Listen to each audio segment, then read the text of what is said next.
여기는 히스처치의 선교 방송실입니다. 히스처치는 성령님이 주도하시는 사역을 통해 로스앤젤레스에서 땅끝까지 예수님을 증거함으로 주님의 다시 오심을 준비하는 예배와 말씀의 공동체입니다.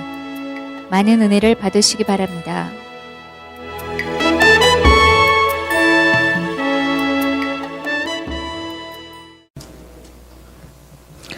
이 함께 하나님 아버지의 말씀을 교독한 이후에 말씀 나누도록 하겠습니다. 말씀은 요한복음 4장 43절부터 54절까지입니다. 요한복음 4장 43절부터 54절까지입니다. 이틀이 지남에 예수께서 거기를 떠나 갈릴리로 가시며 친히 증언하시기를 선지자가 고향에서는 높임을 받지 못한다 하시고 갈릴리에 이르심에 갈릴리인들이 그를 영접하니 이는 자기들도 명절에 갔다가 예수께서 명절 중 예루살렘에서 하신 모든 일을 보았음이더라. 예수께서 다시 갈릴리 가나에 이르시니 전에 물로 포도주를 만드신 곳이라. 왕의 신하가 있어 그의 아들이 가버나움에서 병들었더니 그가 예수께서 이대로부터 갈릴리로 오셨다는 것을 듣고 가서 정하되 내려오셔서 내 아들의 병을 고쳐주소서 하니 그가 거의 죽게 되었음이라. 예수께서 이르시되 너희는 표적과 기사를 보지 못하면 도무지 믿지 아니하리라. 신하가 이르되 주여 내 아이가 죽기 전에 내려오소서. 예수께서 이르시되 가라 네 아들이 살아있다 하시니 그 사람이 예수께서 하신 말씀을 믿고 가더니 내려가는 길에서 그 종들이 오다가 만나서 아이가 살아있다 하거늘 그 낫기 시작한 때를 모른즉 어째 7시에 열기가 떨어졌나이다 하는지라. 그의 아버지가 예수께서 내 아들이 살아있다 말씀하신 그때인 줄 알고 자기와 그 온 집안이 다 믿으니라. 이것은 예수께서 유대에서 갈릴리로 오신 후에 행하신 두 번째 표적이니라. 아멘. 우리 한민족은 대단한 민족입니다. 모든 이데올로기와 종교가 한국에 들어오면 새롭게 변해버립니다. 새롭게 변한다는 것은 좋은 이야기고 얼마나 변질되고 변형시키고 극단적인 데까지 나아가는지 이제까지 한국에 들어왔던 종교나 이데올로기가 그 모든 모습이 우리 한국민의 똘끼를 분명히 보여줍니다. 그것을 우리는 똘끼라고 얘기할 수도 있고 혹은 무당끼라고 얘기할 수도 있고 혹은 신끼라고 얘기할 수도 있습니다. 제가 한번 예를 들어보죠. 요즘 춤추고 노래하는 사람 중에 제일 유명한 사람이 싸이라는 사람이 있습니다.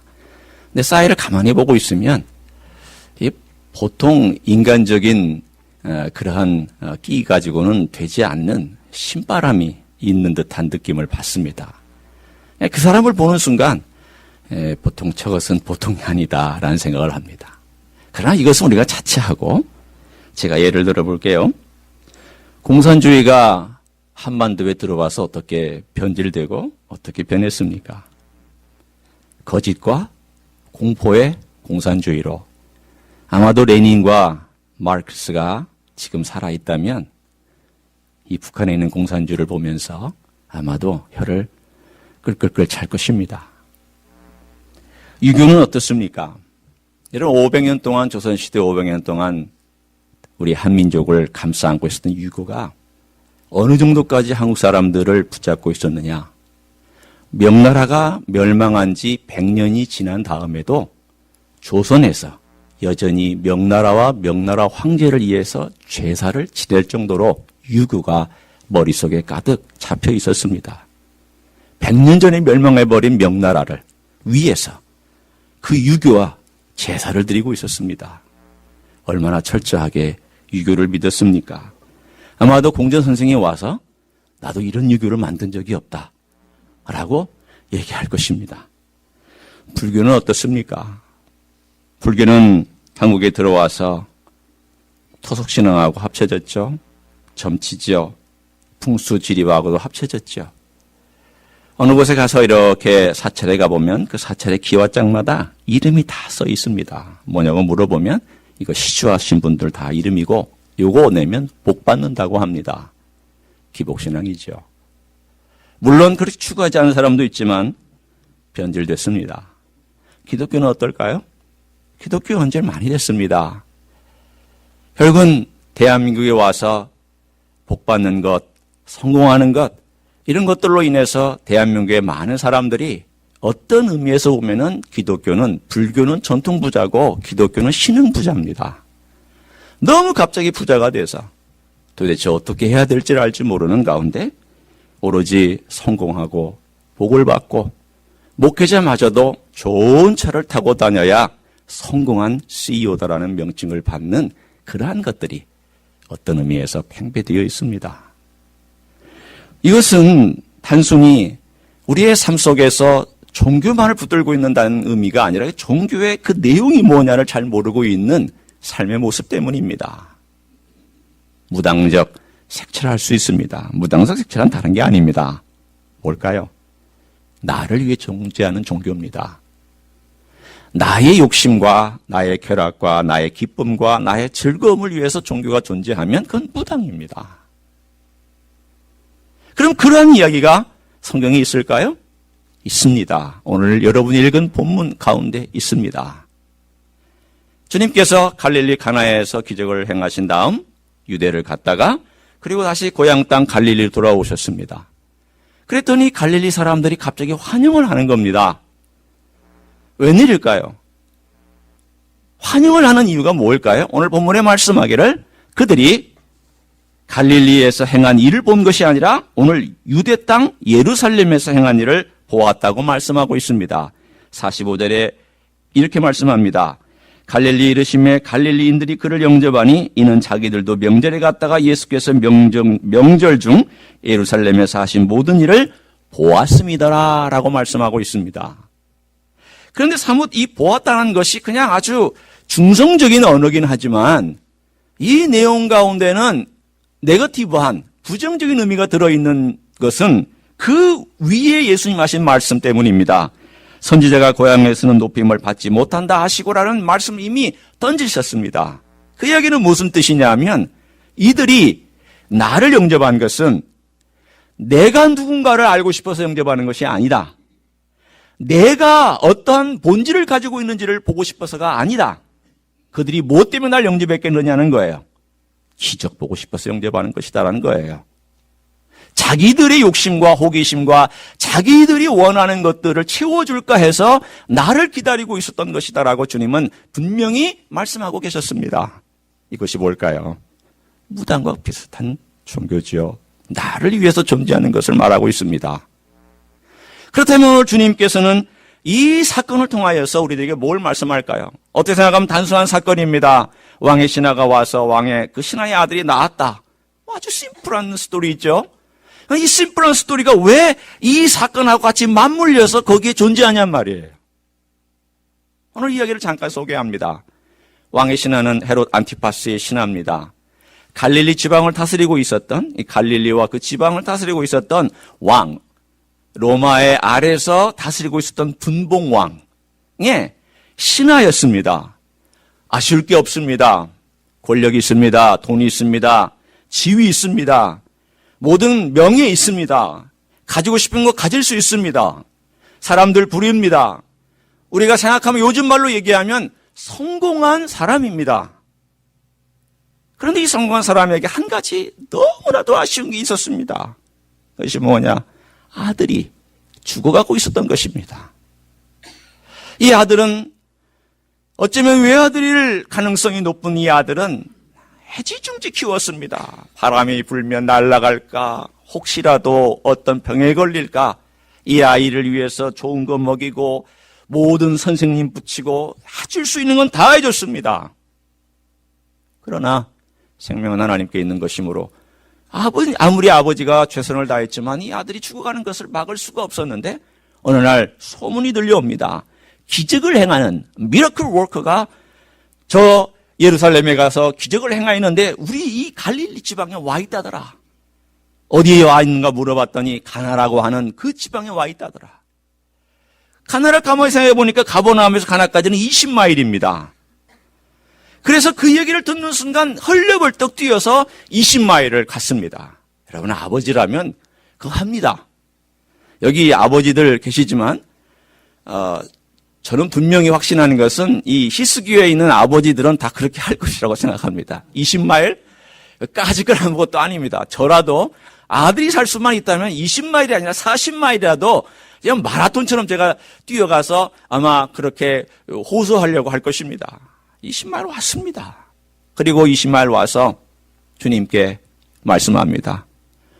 와서 우리 아들을 고쳐달라고. 오늘 여기서 뭐라고 말하고 있는지 47절 한번 보십시오. 청하되 내려오셔서 내 아들의 병을 고쳐주소서 하니 그가 거의 죽게 되었습니다. Come down. 내려오십시오. 간청을 합니다.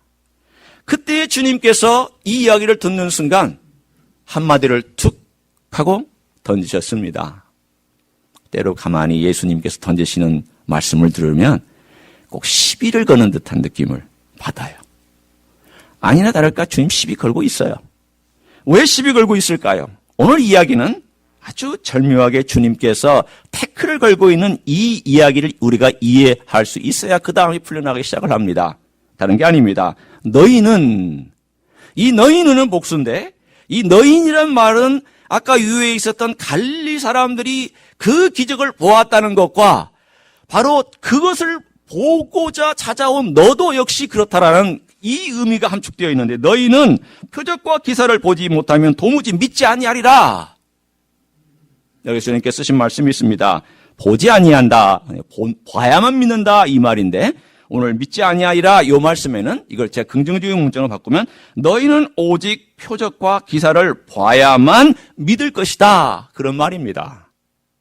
여기서 이 믿는다라는 말은 You will not believe 이렇게 되어 있습니다. 이걸 말하면 단순 미래의 의미가 아니라 의지적 미래를 여기서 얘기합니다. 너희들은 믿지 않으려고 할 것이다. 표적기사 없으면. 너희들이 표적기사 없으면 안 믿으려고 마음에 작정하고 있는 그러한 의지를 가지고 있다라는 그런 말씀을 주님께서 하셨습니다. 여러분, 이것은 무엇을 의미할까요? 주님께서 도전하고 있는 겁니다. 너 보고 믿느냐? 너 기적이 너의 삶을 지배하도록 놔두고 있느냐? 아니면 믿음이 기적을 이끌고 있도록 하는 것이냐?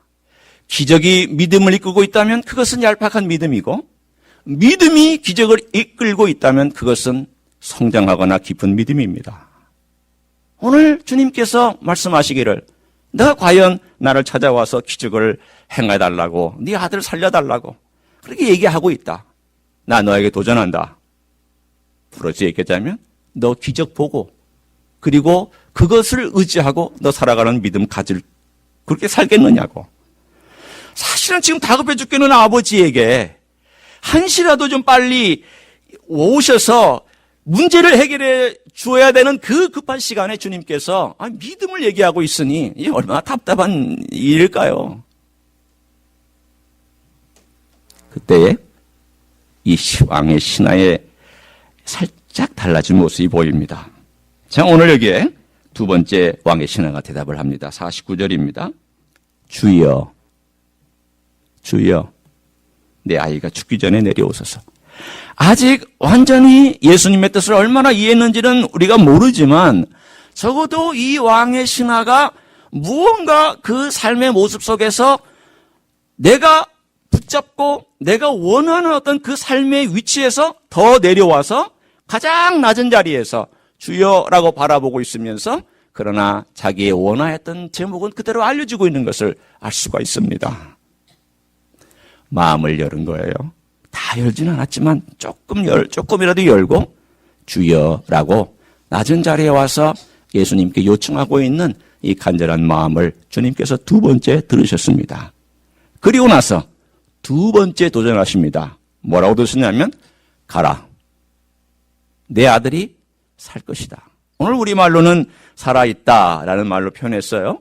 그러나 이것은 미래의 견제라고 우리가 표현한 것이었으면 내 아들 살 것이다. 그러니 가. 내 말 믿고 가라고.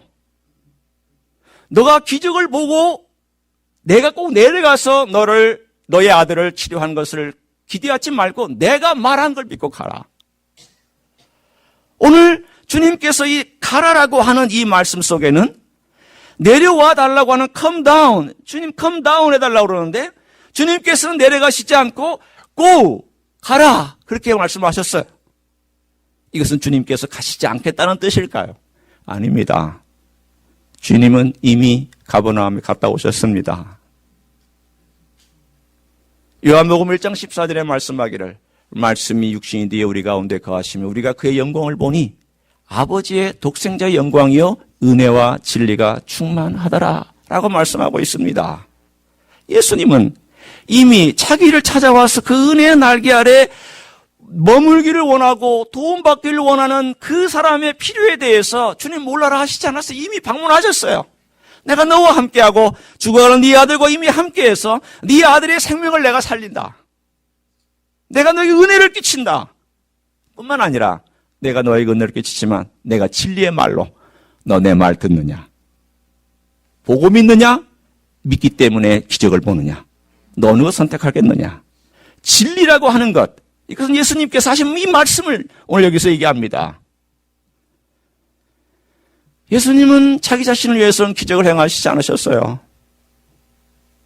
우리를 위해서는 마음껏 기적을 행하셨고 우리를 위해서는 은혜를 흘려보내주셨지만 십자가에 위해서 능히 기적을 행하실 수 있는 주님께서 한마디 변명도 한마디 천사를 부르는 호소도 하지 아니한 채로 자기 자신을 위해서 능력을 행하지 않았습니다. 기독교와 다른 종교의 차이점이 어디서 갈리느냐 하면 여기서 갈립니다. 하나님이신 예수님께서 자기 자신을 위해서 능력을 행사하지 않았다는 겁니다. 나를 위해서 능력을 행사하지 않았다는 거예요. 나를 위한 종교를 만들지 않았다는 거예요.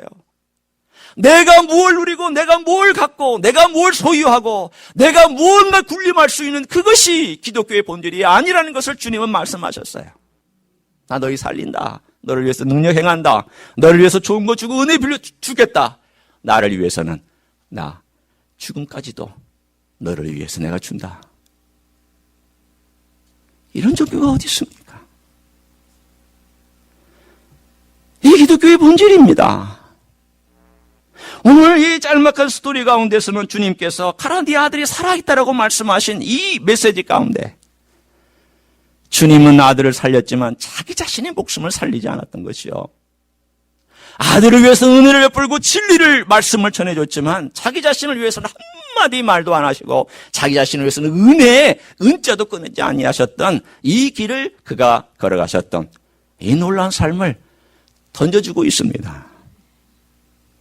그랬더니 오늘 이 사람이 그 말귀를 알아들은 거예요. 마음을 쫙 열고 점점 그 믿음이 깊어지는 거예요. 처음에는 요청하러 왔다가 예수님의 딱 태클 거는 한마디 말을 듣고 정말 내가 그런가? 그러다가 주여라고 하면서 내려가서 가라라고 명령할 때에 내가 이렇게 행동하는 것이 진짜 믿음인가 보다라고 하면서 신뢰하고 갔더니 듣고 믿고 갔다예요. 여러분 이게 신앙입니다. 듣고 믿고 갔다예요. 신앙은 보고 믿고 가는 게 아니에요. 신앙은 듣고 믿고 가는 거예요. 오늘 여기서 순서를 정확하게 이 스토리는 우리들에게 말씀해주고 있어요. 너 듣느냐? 그리고 너 마음으로 받아들이느냐? 그리고 act upon it. 거기에 행함을 두고 신뢰하고 가느냐? 이 믿음입니다. 그랬더니 그가 갈 때 빈손으로 가는 것 같았어요. 아무것도 없는 것처럼 같지만 그 빈손에는 아들의 생명이 살아있는 생명의 축복이 놓여져 있었고 그가 쫙 아무것도 처음에는 붙잡고 와서 주님 어떻게 좀 해달라고 막 이러고 있다가 가라. 손을 딱 놓고 갔더니 그가 빈털터리로 가는 것 같았지만 그 손에는 아들의 생명과 자기의 온 가족이 복을 받아서 예수를 믿는 것과 심지어는 자기의 믿음의 본질이 무엇고 예수님이 어떤 분인가를 경험하게 되는 축복이 다발체로 그 손에 담겨 있었습니다. 오늘 이야기는 우리에게 뭘 얘기하는 걸까요? 네 가지를 함께 나누고 싶습니다. 첫째는 얄팍한 믿음에서 머무르 있으면 안 됩니다. 우리가 참 신앙생활할 때 요청합니다. 기적도 필요합니다. 근사하게 아싸한 것들 좀 있으면 내 신앙이 확 달라질 것 같은 느낌도 있죠. 그럼 그렇지 않아요? 내 기도한 거 금방 막 확 이루어지고, 오늘도 하늘에서 불이 확 떨어져가지고 그냥 내 마음을 확 살라버리고, 뭔가 기도만 하면 그냥 땅이 짝짝 갈라지고, 물도 짝짝 갈라지는 그런 일들이 있으면 참 좋겠지만, 여러분 죄송합니다. 그런 일들은 매일의 일상성 속에서는 잘 일어나지 않습니다. 신앙은 그걸로 이루어져서는 안 됩니다. 우리가 그것에 의존해 살아가고 그것이 나를 이끌고 한다면 우리의 삶은 어떤 의미에서 보면은 여전히 나 중심의 삶을 살아가는 무당적 신앙생활에서 벗어나지 못하고 다람쥐 쳇바퀴 돌다 그렇게 살아갈 거예요. 주님께서 말씀하신 것은 뭐냐? 너 보고 믿지 말고 듣고 믿어라. 아마 주님께서 이렇게 말씀할 거예요. 주님, 제가 너무너무 힘들어서 좀 주님께서 뭔가를 좀 해주셨으면 좋겠다고 말씀할 때에 제가 이런 생각이 들더라고요. 들어보세요. 믿음은 들음에서 난다고 그랬어요. 성경에 보면 분명히 믿음은 들음에서 난다고 그랬어요.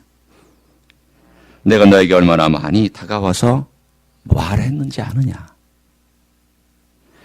내가 네 곁에서 수없이 많이 들려줬다.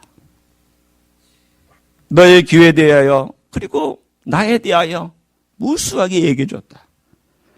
그런데 너는 나에게 집중하지 않더라. 너는 나에게 귀를 기울이지 않더라. 너는 너무 세상을 쫓아가더라.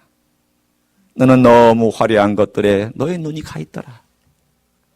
너는 너무 바깥에 있는 것들에 신경을 쓰고 있더라. 그래서 내 마음이 이것이 만족시켜 줄까? 이것이 나를 좀 기쁘게 해줄까? 쫓아가더라. 아마 주님께서 우리에게 그렇게 말씀하시는지 모르겠어요. 왜 그럴까요? 우리 세상의 가르침이 그렇잖아요. 세상의 가르침이 어떤 걸까요? 붙잡아라. 네 목표 세워라. 목표 이뤄라. 끝까지 너의 것들을 놓지 마라. 꼭 붙잡고 살아가라. 꼭 어린아이를 보는 것 같아요. 2살, 3살. 교회 가면 우리 어린아이들, 우리 교회는 어린아이들이 별로 없지만, 이제 교회 가면 꼬맹이들이 있잖아요. 교회에서 사탕을 나눠줘요. 그러면 이 막대 사탕, 랄리밥이라고 하는 이 막대 사탕을 나눠주는데, 어떻게 하다가 이 꼬맹이가 2개를 가지고 있었어요. 2개를 가지고 있으니 그 부모가 그 2개를 보는 순간 아빠가 너 그거 좀 이따가 내가 줄 테니까 지금 밥은 먹어야 되니까 아빠한테 달라고. 이 꼬맹이가 이거 줄까요, 안 줄까요? 안 주죠. 애 키워본 분들은 다 알아요. 딱 쥐고 있으면요, 손이 어떻게 될까요? 가르치지도 않았는데 뒤로 갑니다. 딱 이 뒷짐도 안 젖입니다. 지금 어른이니까 이렇게 뒷짐이 젖이지만 애들은 팔이 짧아서 손 올려 그러면 이렇게밖에 안 올라가요. 우리가 우리 애들 키우면서 너무 자주 웃었던 것 중에 하나가 손 들어! 그래가지고 손 들었는데 이렇게 올라가 있어요. 더 들어! 그랬는데 아빠 이게 다 든 거예요. 이 손이 이래요. 뒤도 돌아. 사탕이 다 모여요. 숨겨놓고 안 내놓으려고 합니다. 내놔. 너 이거 먹으면은 너 밥 못 먹으니까 내놔. 안 줘요. 그러다가 아빠가 목소리가 조금 높아지죠? 그럼 아이가 어떻게 될까요? 울먹울먹합니다. 그러다가 아빠가 힘으로 그 사탕을 뺐으면 아이는 응 하고 울어버립니다. 여러분, 우리 신앙 그런 것 같지 않아요? 이 사탕 먹으려고 우리는 붙잡고 삽니다. 놓지 않나요? 이거 가지고 붙잡고 그냥 어떻게 하든지 단 거 먹고 내가 좀 행복해버리라. 만족하리라. 이 단 것으로 내가 좀 기쁨을 누려버리라. 주님께서 그거 놔라. 우리의 삶에 이 붙잡는 것은 어쩌면 우리가 무언가를 봐야만 믿는 신앙이나 만져야만 되는 신앙이나 붙잡으려고 하는 그런 신앙의 모습인데, 이제는 주님께서 내가 너를 이끌고 말씀으로 이끌고 내가 보이지 않는 세계로, 영원한 세계로 너를 이끌고 할 수 있도록 좀 놔라. 그래서 내가 너를 좀 이끌도록 해라. 이 말씀이 너를 좀 지배하도록 해라. 가만히 생각해 보니까 저의 기도가 생각이 났어요. 2011년도 큰 수술을 받고 나서 몸이 회복되는 과정 가운데 지금까지 간헐적으로 제 자신의 삶을 위해서 주님께 드리는 기도가 한 가지가 늘 있습니다. 그 기도가 뭔가 하면, 주님, 과거에는 제가 제 띠를 띠고 제가 마음대로 살았습니다. 목회도 제가 제 스스로 띠를 띠고 한 것 같습니다. 그러나 주의 앞으로는 주님이 제 띠를 띄우시고 주님이 인도해 주십시오. 띠를 주님께 맡기고 싶습니다. 저는 제가 손을 벌립니다. 주님께서 이 손에 주님의 손을 얹으시고 제 손을 붙잡고 좀 가주십시오. 과거에 제가 막 붙잡고 이 목표 이루어야 되고 저거 이루어야 되고 이것 성취해야 되고 저거 성취해야 되는 거 이것 가지고 제가 살았는데 이제는 주님 제가 손을 좀 벌려놓고 주님 손이 제 손을 붙잡고 좀 갈 수 있도록 주님이 저를 띄우시고 인도해 주시기를 원합니다. 라고 기도하고 있습니다. 한 사람의 생애를 소개합니다. 그 사람은 이 샌프란시스코 자이언츠의 그 투수였던 데이비 드레베키라고 하는 사람입니다. 여자분들은 야구 그러면 뭐 모르는 이야기 같죠. 그러나 이 미국 워낙 야구가 유명하니까 작년, 재작년 2014년에 이 샌프란시스코의 월드 시리즈에서 우승했어요. 범가너가 얼마나 잘 던졌는지 아마 야구 좋아하시는 분들은 그냥 환호했을 겁니다. 근데 이 샌프란시스코 이 야구팀이 굉장한 팀인데 이 데이브 드레비키가 샌디에고를 거쳐서 이 샌프란시스코의 투수가 되었습니다. 아주 최고의 첫 번째 이제 던지는 사람이 되어서 그 사람이 뭐 게임을 승승장구하면서 이겼죠. 사람들이 그를 막 칭찬해 줬습니다. 어느 날 왼손잡이여서 공을 던지는데 그의 손에 통증이 오는 것을 느끼고는 그리고 거기에서 내려왔습니다. 병원에 가서 검사를 했더니 팔에 암이 있었습니다. 그래서 즉시 입원을 해서 수술을 했습니다. 사람들한테 얘기합니다. 난 돌아올 것이다. 삼각근을 없앴기 때문에 그가 무수하게 재활을 하면서 그 재활한 가운데 그 근육을 키우고 힘을 길러서 그리고 돌아왔습니다. 돌아왔는데 그가 이것을 보여주기 위해서 얼마나 애를 썼는지 그 삶 가운데서 그가 한 게임을 하는 가운데 자기가 얼마나 잘할 수 있는지를 보여주는 가운데 그 게임이 승리로 이끄는 게임이 되어서 많은 사람들이 박수갈채를 치고 재활에 성공했다고 그는 정말 승리했다라고 해줬습니다. 문제는 그 다음 게임이 있었습니다. 그 다음 게임에 신시내티하고 게임을 하는 가운데 그의 팔이 부서져 버렸습니다. 병원에서 검사를 했더니 이 사람 이렇게 놔둬서는 안 된다. 그래서 결국은 암에 대한 모든 것을 제거하고 또 부서진 뼈의 모든 그 부분들을 다 검사한 다음에 이 어깨로부터 시작해서 팔을 다 잘라내버렸습니다. 참으로 이 선수에게는 크나큰 시련이죠. 왜? 투수가 팔이 잘라져 나갔으니까. 이것은 인생의 마지막이었죠. 그때 그는 이렇게 고백을 합니다. 그의 삶에 이것이 과연 패배였을까? 이것이 마지막이었을까? 내가 붙잡았던 모든 것이 다 떨어져 나가고 내가 움켜쥐려고 했던 것들이 다 사라지는 그 순간 나는 어떻게 했을까? 그는 이렇게 얘기합니다. 나는 전적으로 하나님을 신뢰하는 법을 그때부터 배우기 시작했다. 자신의 목표가 사라졌지만 주님께서 자기를 이끌어가 달라고 그러면서 그가 그 어려운 가운데 하나님 아버지 앞에 자기를 맡기고 자기가 가지는 신앙을 고백하면서 예수 그리스도를 전할 수 있는 기회를 더 많이 가진 거에 대하여서 그 마음이 감사했습니다. 그리고 그는 이렇게 고백합니다. 내가 통제하려고 했던 것이나 내가 통제할 수 없는 것들에 대해 통제권을 포기하는 법을 배웠다라고 말합니다. 우리 인생은 그렇습니다. 신앙은 내가 통제하려는 것에서부터 통제권을 포기하는 데로 나아가는 것입니다. 내가 붙잡고 내가 움켜쥐려는 거기서부터 내 손을 놓고 손을 벌리고 주님, 주께서 내 삶과 내 손과 내 모든 인생을 통제하시고 인도하여 달라고 부탁드리고 맡겨드리는 것입니다. 그게 열려있는 것입니다. 인생 살아가면서 우리의 삶 가운데 주님께서 그가 받았던 이 왕의 신하가 받았던 놀라운 축복이 그 사람에게 그 자기에게 다가오는 그 순서를 가만히 보면 듣고 보고 가서 놀라운 하나님의 기적을 체험했다라고 하는 순서를 이렇게 보여줍니다. 오늘 예수님께서는 어떻게 하셨나요? 맨 마지막에 예수님께 십자가에 올라가셨습니다. 손을 벌리셨습니다. 예수님조차도 움켜쥐지 않았어요. 못 박힌 그 손으로 다 펼쳐놓고 열린 손으로 돌아가셨어요. 아마 저는 이렇게 생각합니다. 오늘 이 본문과 생각해서 연관해서 말씀을 나눈다면 이런 말씀일 거예요. 너의 아들이 살 것이다.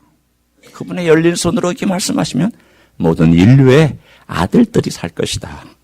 모든 인류의 딸들이 살 것이다. 모든 죽어가는 생명이 내가 손을 벌림으로 살 것이다.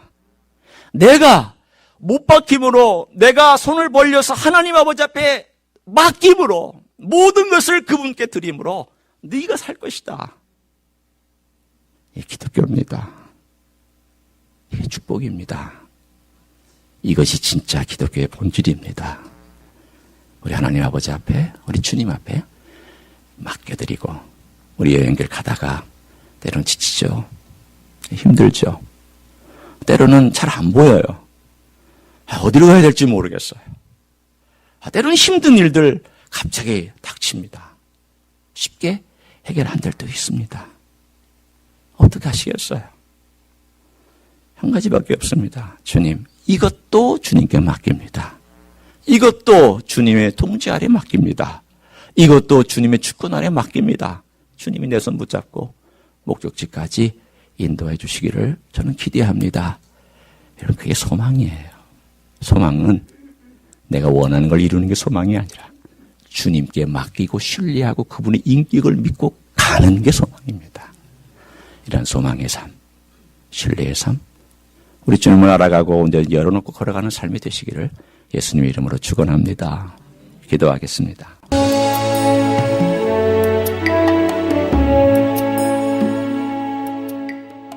히스처치는 로스앤젤레스에 있는 한인타운과 다운타운의 중간에 위치하고 있습니다. 주일 아침 예배는 11시, 수요 예배는 저녁 7시 30분, 새벽 기도회는 매일 아침 5시 30분에 오늘도 주께서 주시는 평강과 은혜 안에서 승리하시기를 주님의 이름으로 축복합니다.